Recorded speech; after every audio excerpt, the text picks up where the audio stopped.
Bonjour et bienvenue encore une fois de plus dans votre espace EvaMed, évangélisation par le média, cet espace au cours duquel nous partageons la parole de Dieu, nous nous exhortons mutuellement afin que nous puissions avoir la connaissance exacte de ce qui devrait advenir pour l'enlèvement, de nous préparer afin de rencontrer l'époux dans les airs le jour où sonnera la trompette. Alors aujourd'hui, le Seigneur nous a encore donné un fardeau de vous parler sur un thème très capital. Je vais vous parler sur les dons à recevoir et les fruits à produire.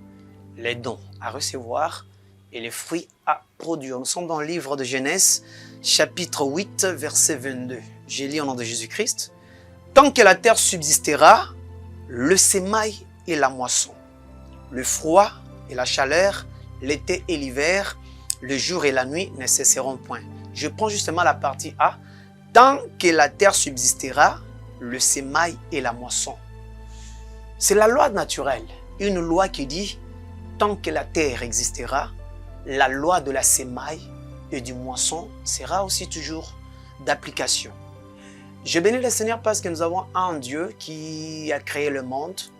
Mais la beauté avec notre Dieu est que malgré qu'il a créé le monde, Dieu s'efforce à s'adapter aux principes et règles qu'il a établis dans le monde.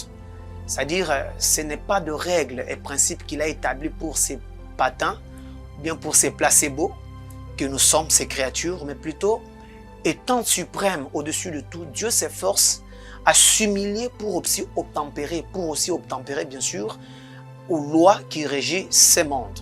Vous allez vous en souvenir que quand il a voulu venir dans le monde, il est aussi capable, une nuit, tous les humains endormis, Dieu vient, bouf, je suis venu pour sauver le monde, non. Mais Dieu n'a pas fait cela. Dieu est entré dans le principe qu'il lui-même a régi pour l'humanité. Il est allé par la loi de la naissance, la loi de la croissance, jusqu'à aller même à la mort. Parce que quand on est venu l'arrêter, il a posé la question, cherchez qui? Ils ont dit, nous cherchons Jésus de Nazareth. Ils ont tombé. Il était capable de s'en échapper. Mais il s'est laissé faire. Pourquoi? Parce que c'est une loi établie auquel les humains, ces créatures devraient passer. Mais lui étant que Dieu, il s'humilie aussi au devant de cette loi-là. Alors ici on dit dans le livre de Genèse, chapitre 8, verset 22, que tant que la terre existera, la loi de la sémaille et la moisson subsistera ici. Je vous dirai une chose vraie, bien-aimés dans le Seigneur, il y a une très grande confusion entre la grâce.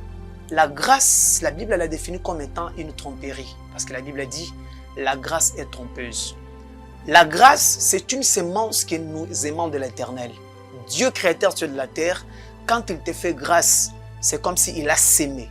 C'est comme s'il est en train d'appliquer la loi de la sémaille. Alors n'oublie pas qu'après chaque sémence, on doit s'attendre aussi à la moisson. Parce que si longtemps que la terre existera, la loi de la sémaille et de la moisson subsistera toujours. Il y a des gens qui vivent un peu distraits dans la grâce, croyant que la grâce est là pour toujours. Non, la grâce n'est pas là pour toujours. Alors quand Dieu fait une personne grâce, attendez-vous qu'il y a toujours un résultat auquel Dieu est en train de s'attendre. Dieu ne te fera pas grâce aujourd'hui, frère, pour que tu deviennes orgueilleux. Dieu ne te bénira pas pour que tu sois orgueilleux. Dieu ne te lèvera pas pour que tu sois hautain. Quand Dieu te bénit et te fait grâce, sache-le bien que le regard de Dieu reste sur toi. Dans le livre de Luc au chapitre 13 du 6e au 9e verset, on nous parle de ces vignerons. Le maître dit à son serviteur qu'on coupe l'arbre. Et le serviteur supplie son maître et dit non, ne coupons pas l'arbre. Laissons-là encore le temps peut-être. Cet arbre pourrait produire le fruit. Mais mettant à la place de l'arbre, je me dis, bon, peut-être l'arbre pourrait se réjouir. Waouh, on ne m'a pas coupé. On a coupé d'autres arbres. Mais moi, on m'a laissé. L'arbre pourrait se réjouir. Comme c'est le cas dans nos prières. Il y a plusieurs qui sont morts. Il y a plusieurs qui sont dans des hôpitaux. Il y a plusieurs qui ne sont plus en vie. Mais Seigneur, tu m'as laissé en vie. Mais l'arbre oublie une chose. Qu'on l'a laissé vivre. Mais le regard du maître et du vigneron reste braqué sur l'arbre en attendant voir le fruit. C'est là où se pose le problème. Ne te réjouis pas de la grâce, bien-aimé. Mais dis-toi que la grâce, quand elle est là, Dieu s'attend aussi aux fruits. Dieu s'attend aux fruits. Toute grâce qui ne produit pas est censée être séchée. Quand Dieu te fait grâce, bien-aimé, c'est pour produire des fruits. Voilà pourquoi même la Bible dit que la grâce est trompeuse. La grâce est trompeuse auprès de personnes qui ne prennent pas la grâce dans ces deux dimensions. La grâce a deux dimensions. Il y a la dimension de la jouissance, la dimension où les gens jouissent de la grâce de Dieu. Non, il m'a laissé en vie, je suis là, je vis, ainsi de suite. Il y a aussi une deuxième dimension, la dimension de la productivité. Quand on te laisse en vie, quand on te fait grâce, bien-aimé, sache-le, qu'on attend voir le résultat. On ne te laisse pas en vie, on ne te laisse pas, on ne te fait pas grâce pour que tu te limites au niveau de la jouissance, de la grâce. Non. Quand on te laisse en vie, bien-aimé, dis-toi que derrière cette vie qu'on t'a donnée, qu'on t'a laissée, Dieu s'attend aux fruits. Dieu s'attend aux résultats. Et quand les résultats ne sont plus là, tu ne serviras à rien. Tu seras coupé parce que tu occupes inutilement l'espace. Raison pour laquelle on dit que la grâce est trompeuse et la beauté est vaine. Quelqu'un qui se fie à la grâce et à sa beauté, il se trompe. Derrière la grâce, derrière la beauté, le maître attend un résultat. Parce que nous avons un Dieu qui aime voir le fruit. Alors, je veux vous expliquer un peu une notion sur le don et le fruit. Quand je parle du don et du fruit, le don, c'est comme la grâce que Dieu nous fait. Il nous fait don de son souffle de vie. Et le fruit, c'est autre chose. Écoutez bien, bien-aimés dans le Seigneur. Le don, c'est ce que nous recevons d'ailleurs. C'est ce qu'un proche comme nous donne. Nous avons souvent entendu parler du don de la Belgique, don de la France, don de la Chine. C'est-à-dire des choses qui nous viennent d'ailleurs, des choses qui nous viennent d'autres pays et nous parviennent. Tandis que les fruits, dans l'esprit des Écritures, le fruit se veut être inné. Si les dons, on l'acquiert les dons de l'extérieur, mais les fruits se veut être inné. Je vais vous expliquer. La Bible dit, la nature ne vous enseigne-t-elle pas? Un arbre qui ne produit pas de fruits, un arbre qui ne donne pas ses fruits, on est capable d'aller chercher de la fertilité. La fertilité, c'est quoi? Des engrais. À des fois même au village, on prend des feuilles mortes d'autres arbres. On prend ces feuilles mortes, on vient, on sarcle l'arbre qui ne produit pas de fruits. On prend ces déchets-là de feuilles mortes d'un autre arbre, on met tout autour pour s'attendre aux fruits. On peut dompter un arbre le fumier. On peut dompter un arbre la fertilité pour qu'il produise des fruits. Mais jamais on pourrait dompter un arbre de fruits. Parce que les fruits se veulent être innés. Les fruits doivent sortir de toi-même. On peut te dompter de choses, on peut te donner de choses. Mais ce que Dieu s'attend en retour, il s'attend voir des fruits qui sont innés, qui sortent de toi. Voilà pourquoi même la Bible dit quelque part que notre Dieu ne se répand pas de dons. Quand Dieu te donne déjà, il t'a donné. Il ne reviendra pas pour te ravir. Mais ce que Dieu reste à attendre de toi, il attend voir des fruits qui sortiront de toi-même. Comment peut-on prendre des fruits d'un autre arbre et aller scotcher sur un autre arbre? Ça ne se fait pas. On ne peut pas prendre le super glue, le scotch, prendre les fruits d'un avocatier et de l'autre côté, prendre les avocats d'un autre avocatier, aller les suspendre, aller le mettre et les scotcher avec du super glue ou bien de scotch à un autre arbre. Ça ne se fait pas. Allez-y comprendre, bien-aimés, que quand tu reçois les dons de Dieu, c'est pour que tu produises des fruits. Et les fruits doivent être innés. On ne doit pas te l'apporter d'une autre personne. Parce que Dieu aime consommer les fruits. Dieu, le regard de Dieu est sur le fruit. C'est les fruits qui intéressent Dieu. Le don, Dieu n'en a même pas besoin. Raison pour laquelle je regrette beaucoup plus pour l'église d'aujourd'hui. Parce que nous sommes dans une église où plusieurs se fient à des dons. Le don du Saint-Esprit, le don de parler en langue, le don de prophétie, le don de prêcher, le don de ceci, de cela. Mais le fruit, il n'y a pas de fruit. Raison pour laquelle dans nos églises, nous avons de fidèles impudiques, nous avons de chantres impudiques, nous avons des évangélistes orgueilleux, nous avons des protocoles vraiment impolis, nous avons des personnes qui travaillent dans l'église, qui ont des dons, mais qui n'ont pas de fruits. Parce que les fruits, c'est ce que Dieu attend de nous. Les fruits est ce qui caractérise notre identité. Le fruit, c'est ça même ce que Dieu veut consommer, qui ressort de nous-mêmes. Le don, il nous a donné. Raison pour laquelle, même le Saint-Esprit qui nous a été donné, la Bible dit quelque part, lorsque le Fils de l'homme reviendra sur la terre, trouvera-t-il la foi? Raisonnons un peu. Jésus-Christ nous a laissé le Saint-Esprit comme don à l'Église. Mais quand Jésus viendra au temps de la fin, il n'a pas besoin de venir trouver le Saint-Esprit, il a besoin de trouver la foi. Et Paul nous explicite bien pour nous dire que la foi sans œuvre est une foi morte. Une meilleure foi est celle qui produit des œuvres. Or, les œuvres, c'est ça les fruits. Bien-aimés dans le Seigneur, je sais qu'il y a beaucoup qui prient, qui demandent l'onction de Dieu. Beaucoup prient, demandent le Saint-Esprit. Mais quand le Saint-Esprit vient dans l'homme, la première des choses, le Saint-Esprit doit produire des fruits. Ça ne sert à rien d'être un grand prophète, ça ne sert à rien d'être un grand prédicateur, mais tout en étant impoli à la maison, mais tout en étant vraiment impudique chez toi, mais tout en étant peut-être quelqu'un qui ne craint pas Dieu, parce que le regard de Dieu est sur le fruit. J'aime ça dans l'idée, vraiment, une histoire qui me vient en tête. Il s'agit bel et bien de Job. Voyez-vous, Job était très riche. Quand le diable est en train de manigancer, de sillonner dans le monde, Dieu appelle le diable et lui dit, « Diable !» Il dit, « Maître, as-tu vu mon serviteur Job ?» Le diable dit, « Oui, je l'ai vu. Il est riche. Tu l'as beaucoup dompté de dons. Tu lui as donné beaucoup de choses. » Le regard du diable est sur le don, de choses qu'on te donne, de choses que tu reçois. Mais or que ton Créateur n'a le regard que sur le fruit que tu dois produire.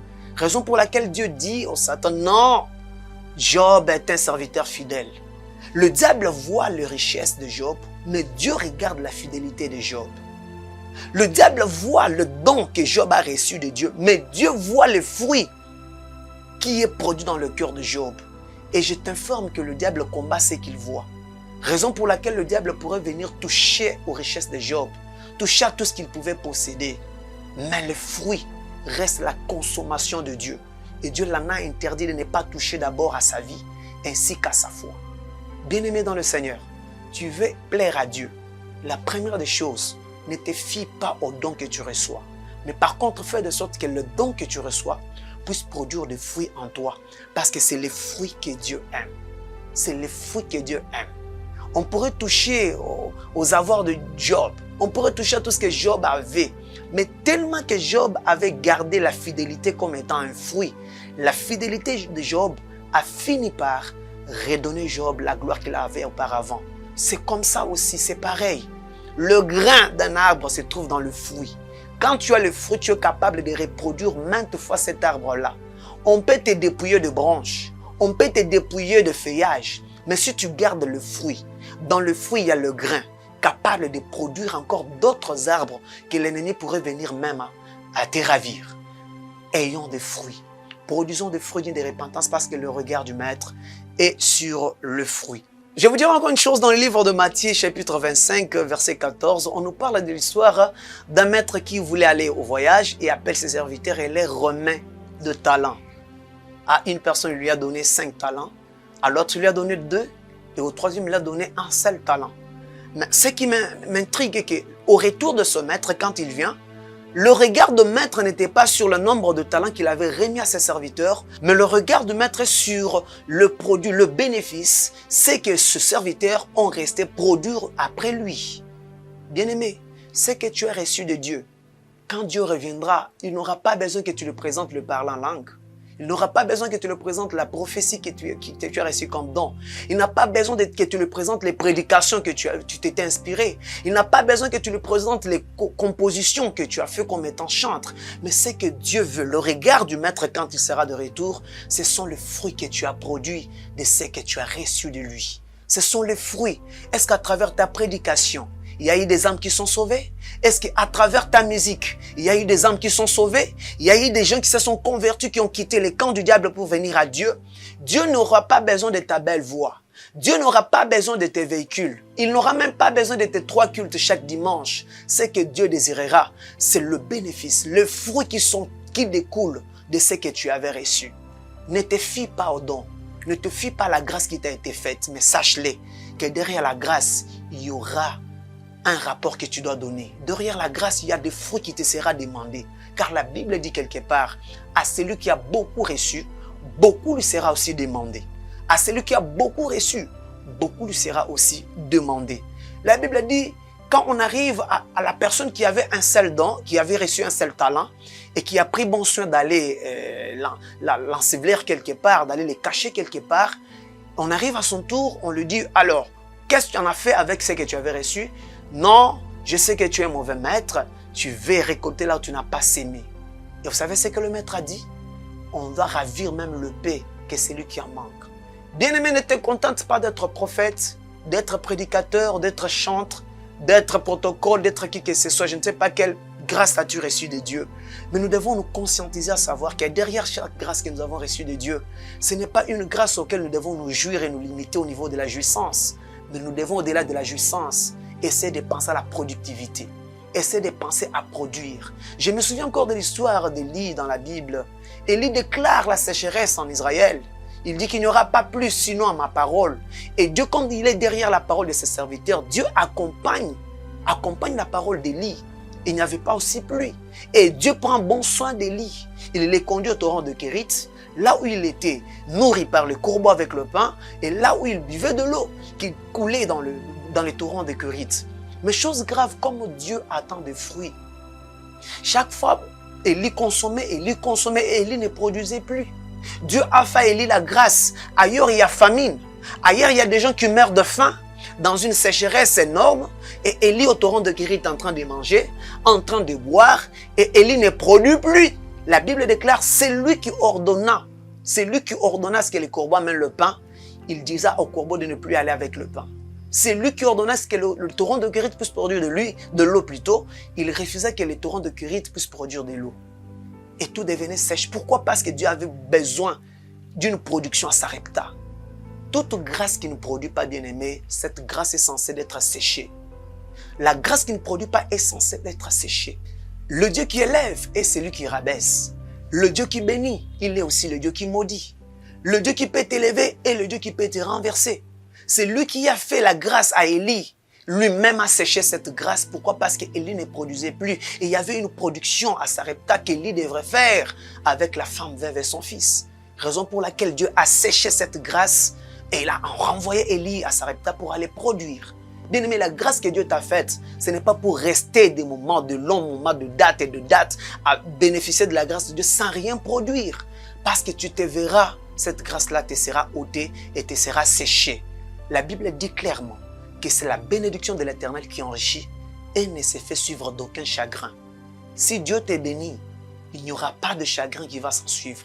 Mais si toi, aujourd'hui, il y a eu de chagrin dans l'entreprise que tu avais commencé, dans le magasin que tu avais ouvert, dans la boutique que tu vendais, dans la pharmacie que tu as ouvert, après tu as eu de chagrin, c'est juste parce que tu n'as pas bien géré la grâce que Dieu t'avait faite.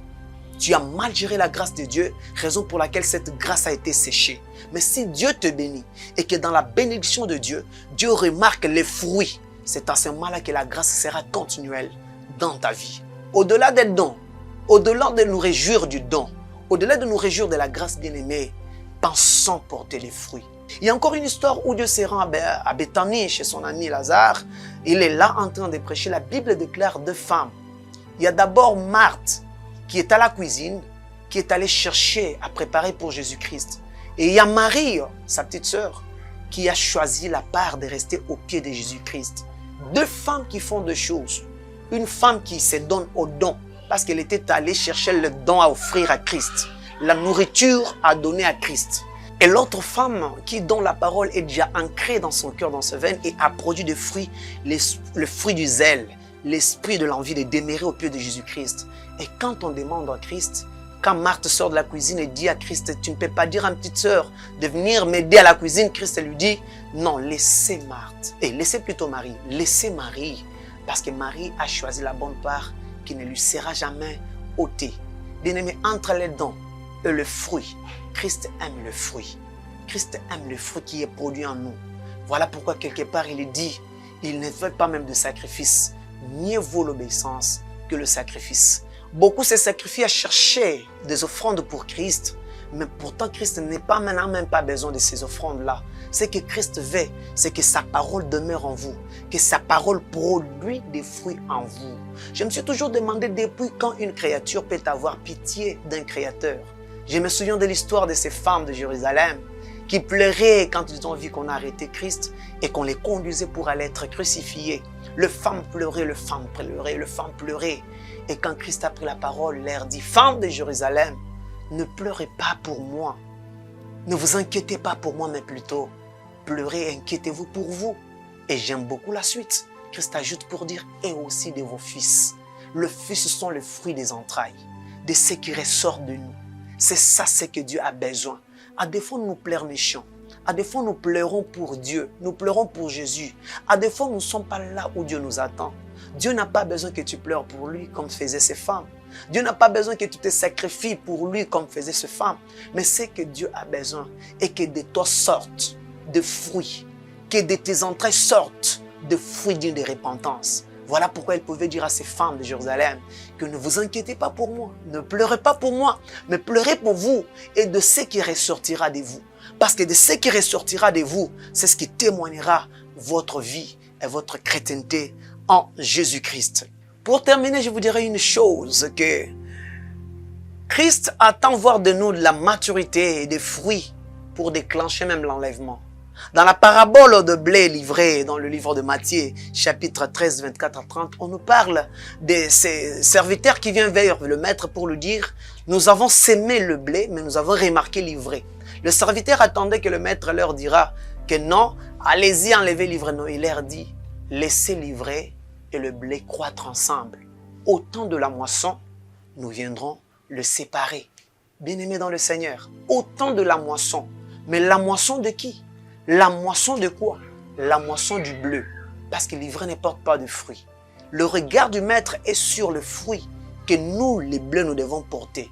Et quand nos fruits seront mûrs, c'est nous qui vont déclencher l'enlèvement. C'est à cause de nous que le monde cessera d'exister. Quand Dieu remarquera la maturité, quand Dieu remarquera que nos fruits étant que le blé dans le champ, nos fruits sont maintenant mûrs, c'est alors que viendra l'enlèvement.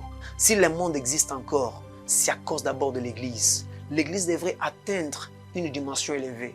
À des fois, Dieu craint de venir arracher le blé, mais peut-être le blé qui n'a pas encore de fruits mûrs. Mais Dieu attend que les blés puissent croître afin que viendra la moisson, qui est l'enlèvement de l'Église aujourd'hui. Je te demande, bien-aimé dans le Seigneur, de porter le fruit digne de repentance, parce qu'à cause de ces fruits-là, les yeux de maître ne sont pas sur l'ivraie, les yeux du maître est sur nous, le blé dans le champ. Portons des fruits dignes de repentance.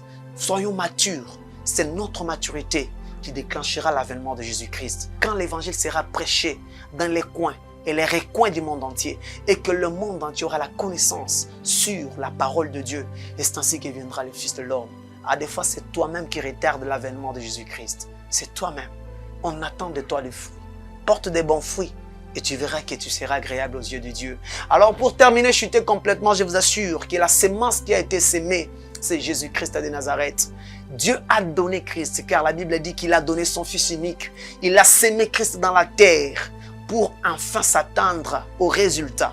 Christ a été sémé sous le sol pour qu'aujourd'hui nous puissions ressortir beaucoup de Christ. Tu es un Christ sur la terre. Tu es un représentant de Christ sur la terre. De même que celui qui fait les champs peut vraiment s'aimer un seul maïs, mais il ne va pas récolter un seul maïs, il va récolter plusieurs maïs.